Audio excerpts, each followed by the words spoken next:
Hi everyone, I'd like to talk a little bit today about maintaining your lathe. It's very simple.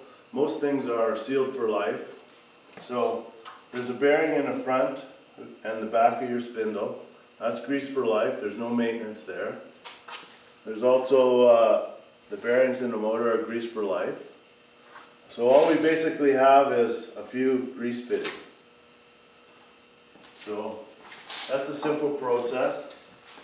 Just grease, a little bit of grease. And if you see the grease coming out around the edges, you want to wipe that off maybe.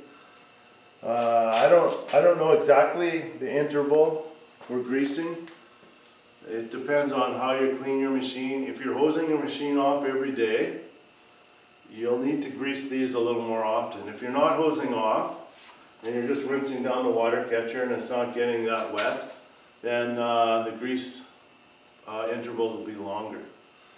Basically it's metal on metal contact, so grease is necessary in all positions.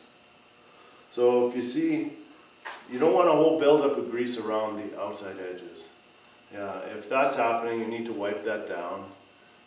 It's better to have more grease than not enough grease, and a regular interval of grease going in, because the grease will get hard and dry and it will cease to be grease.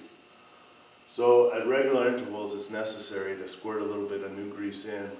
And when you're doing the main spindle, it's important to move the machine through its full rotation when you're greasing.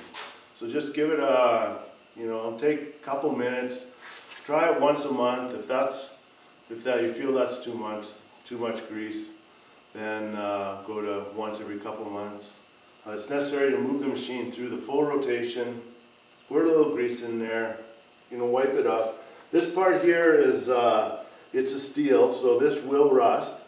If you want to put some wax or a light film of grease on these areas, that wouldn't hurt anything.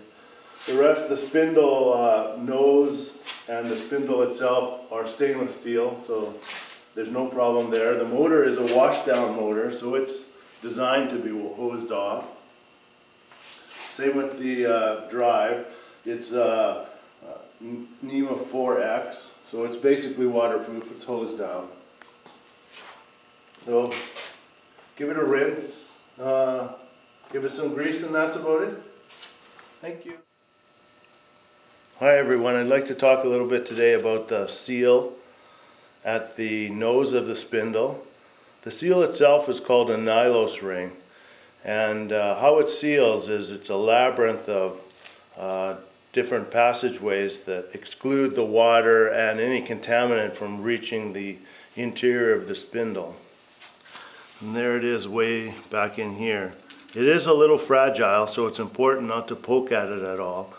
If you could just keep it clean with the water sprayer when you see a buildup in there, or if you see a buildup, and that should be all that needs to be done. It is important though to mention that the spindle should be turning when you spray water at it, because it uses centrifugal force to exclude the water from the interior of the spindle. Thank you.